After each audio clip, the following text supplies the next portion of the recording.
برنامه خبری و تحلیلی اخباری آزادی. سلام بیننده عزیز، امروز 25 مارت است. در برنامه آخرین خبرهای جهان و تاجیکستان پیشنهاد می شوند. نگاه به سرخط خبرهای برنامه. نوبت به منطقه های اشغال شده هم رسید. پلیس روسیه مهاجران کاری را در ولایت اشغال شده خرسان اوکراین هم شکار می کند. اکرم امام آغلو شهردار بازداشت شده استانبول نامزد به انتخابات پرزیدنتی ترکیه پیشنهاد شده است. بازداشت او را سیاسی و کار دست پرزیدنت کنونی رجب طیب اردوغان می‌دانند.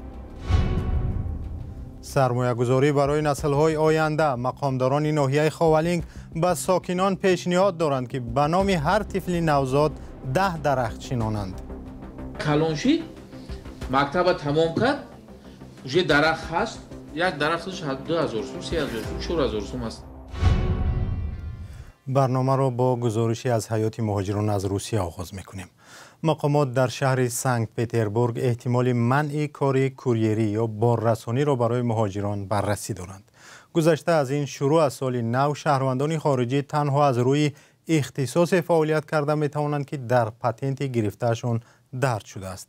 در برابر تا رفت محدود کردن کار و زندگی مهاجران، ریدها در روسیه و از جمله در مناطق اشغال شده شرق اوکراین ادامه دارند. شهلای گلخوجت در این باره گزارش تهیه کرده است.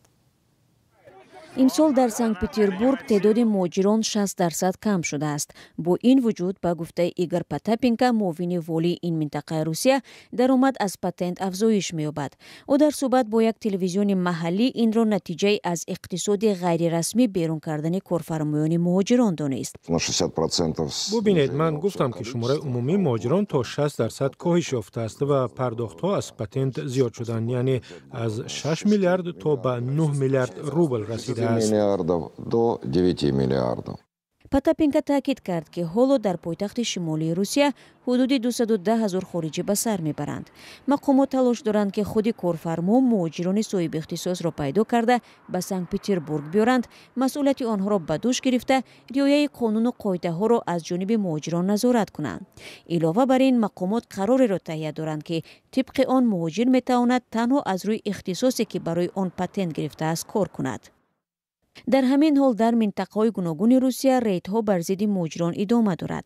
به اطلاع MVD مدیا، نیروهای امنیتی در ولایت کمیرو در پی رید وسیع مقیاس 5 روزه حدود 500 مورد نقض قانون مهاجرت را آشکار کردند. پلیس گفت ریدها در تمام ولایت صورت گرفته. نیروهای امنیتی حجت 2000 مهاجر را تفتیش کردند. در نوکوزنیتسک ماموران انتظامی از ساختمان 12 مهاجر بی‌حجت را پیدا نمودند. ناظران در بیلوف اتوبوسی را که یک مهاجر بدون اجازتنامه کار اداره میکرد بازداشتند. در میان مسافران نیز مهاجران بی سند بودند. در رابطه با تشکیل مهاجرت غیر قانونی 11 پرونده جنایی باز شده است. درباره اخراج مأموری 20 شهروند خارجی از روسیه قرار قبول گردید. با 22 شهروند خارجی ورود به روسیه را منع کردند. در ریدی که در اریخوازوی و در نزدیکی مسکو انجام شد، پلیس در یک کارگاه دوزندگی 12 مهاجر غیر قانونی را پیدا کرده است. دادگاه تصمیم گرفت که بازداشت شده ها را 5000 روبل جریمه و از روسیه اخراج کند. پلیس همچنین تشکیل کننده مهاجرت غیر قانونی شهروند 38 ساله یکی از کشورهای آسیای جنوب و شرقی را معین کرد. نسبت به این زن پرونده جنایی باز شده است. نیروهای امنیتی روسیه در قسمت اشغال شده ولایت خرسون اوکراین حدود 100 مهاجر غیر قانونی را آشکار کردند. در مجموع پلیس همراه کارمندان خدمات امنیتی و گارد ملی روسیه اسناد 150 نفر را تفتیش کردند که اکثریت قانونشکن بودند. همه آنها 5000 روبل جریمه شدند. در جریان ریدها نیروهای امنیتی به مهاجران یادآوری کردند که تا 30 اپریل امسال وضع حقوقی خود را در روسیه تنظیم کنند.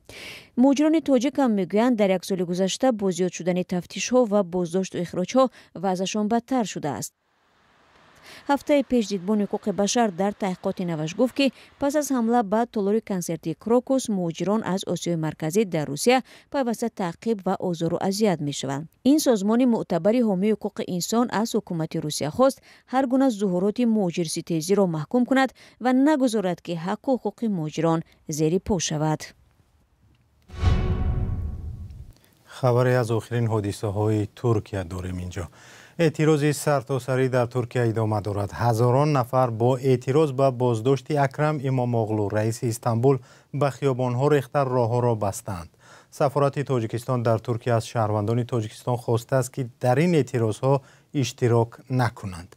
هنوز معلوم نیست که این اعتراضها به چی می انجامند. تفصیلات در گزارش همکارم کیومرثی عطا.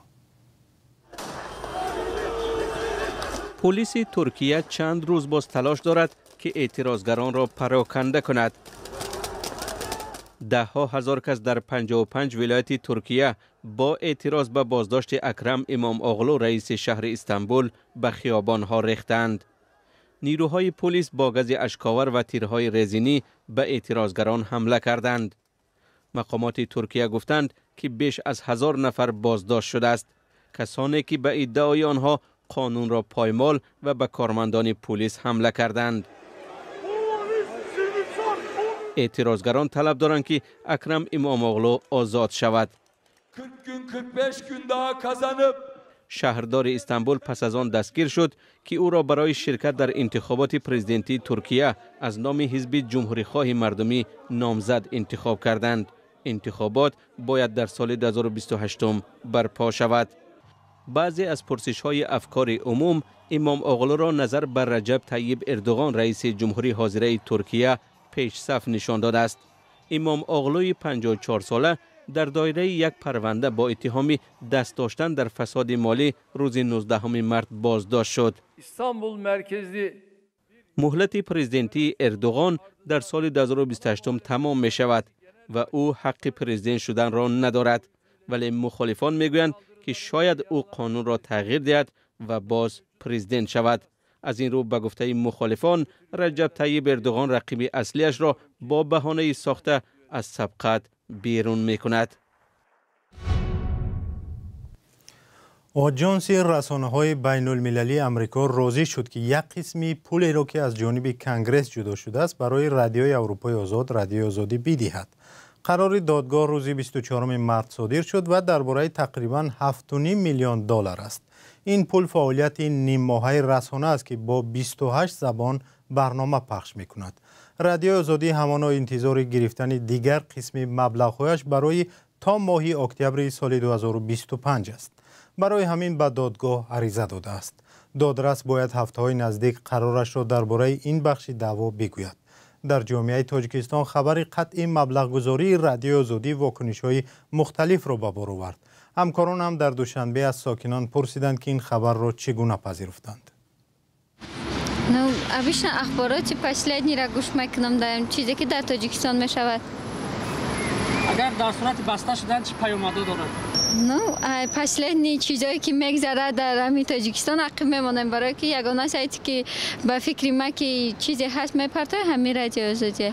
تاثیرش بسیار نایگاری مثل رادیو آزادی میبینیم ما. مثال اگر محکم شبکه اگر بسته شود، اگر مثال ما معلوماتی که دادیم تا ایشون چی گپ است ما دیده نمیتونیم و فهمیده نمیتونیم. باور کنید دیگه نه گوش کردیم نه تماشا کردیم. فقط مهنت شرف است مهنت میکنه. من در شبکه فیسبوک چی هستم، در اونجا برنامه‌های ثبت برنامه‌های رادیو آزادی میبره، در اونجا بعضی وقتا من تماشا میکنم. مثلا درباره در روسیه یک وقت چی بود، چه خیلی همون در همونجا چی درباره مثلا مهاجران چی برآمده است، همه این را از هم برنامه‌های رادیو آزادی تماشا میکردم. یک کسی مشکلی نداره، پرو نداره، مثلا او اگه مشکل داره که مثلا دولت یا که کارکنان دولت بعد چی و نمیرسن مراجعت به رادیو آزادی میکنه که مقصد همین اپوبلیکovat شود و شکایت همون مردم برسه. Ну потому что верят, потому что вы действительно те, которые могут донести о проблемах народа, и радио آزادی должно быть, я думаю так. якмиш ки ба забони тоҷикӣ ахбороти ҷаҳона нишон медиҳад. бисёр одам дар мисол ай просмотрша маълумае ку ки мисол шуморо тамошо мекунад. хай барои мардум бо гуфтесам ку бисёр кас мардуми ахсан мардуми форсизабон бисёр кас ҳамин просмотр мекунаву гуфти ай ахбороти ҷаҳонӣ бохабар мешавад. мо тарафдори он ҳастем ки маҳкам нашавад.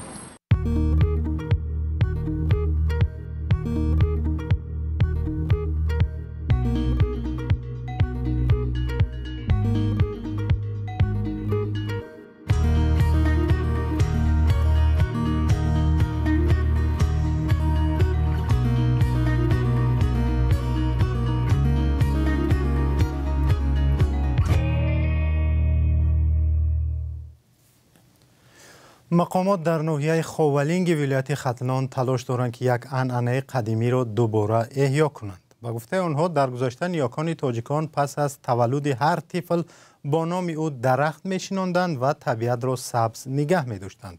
حالا مقامات از ساکنان دعوت کردند که به سر هر طفل به دنیا آمده 10 درخت سبز کنند.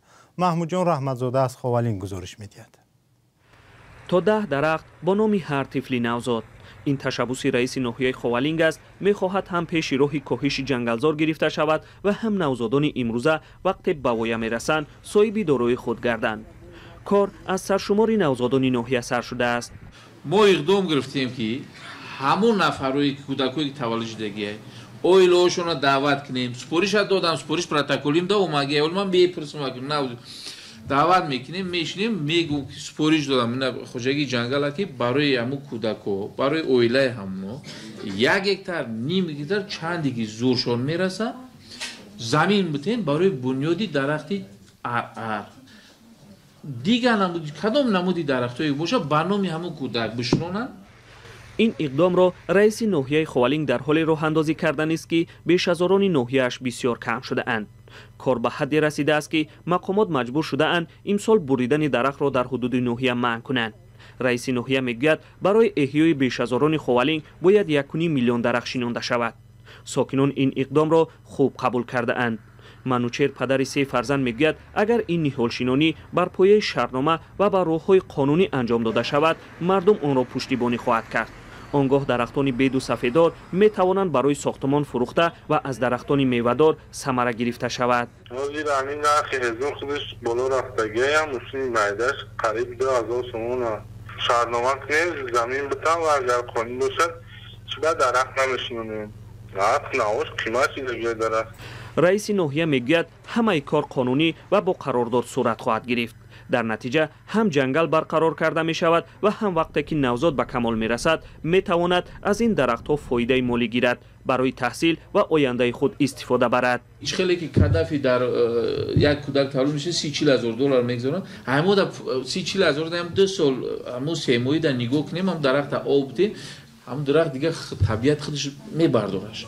برنامه‌اش علاقه اقتصادیاتی کودک هست. پگاه کلانشی مکتب تمام کرد уже درخت هست، یک درختش 2000 سوم 3000 سوم 4000 سوم هست. میرا پولی 2 گوری دولت هم میسپرن بودجه وایده اون میرسیده آیا مزد معاش میشه پنسیه میشه سردر دولتی نمیشه تاشکو. معلوم نیست تشبوس رئیس ناحیه خاولینگ در پایتخت یا منطقه های دیگر چگونه ارزیابی خواهد شد، اما حکومت تاجیکستان سال 2022 برنامه رشد جنگل پروری را قبول کرده است که بر پایه آن باید تا سال 2040 در جنگل های تاجیکستان 2 میلیارد درخت شنانده شود. از این 860 میلیون درخت به ولایت ختلان راست می آید و رئیس ناحیه خاولینگ تلاش دارد برای اجرای نقشه خانواده های دارای طفل نوزاد را سفربر و هوسمند کند. بنا به پیشبینی پژوهشگاه استرافیزیک ماه رمضان امسال در تاجیکستان 29 روز دوام میکند.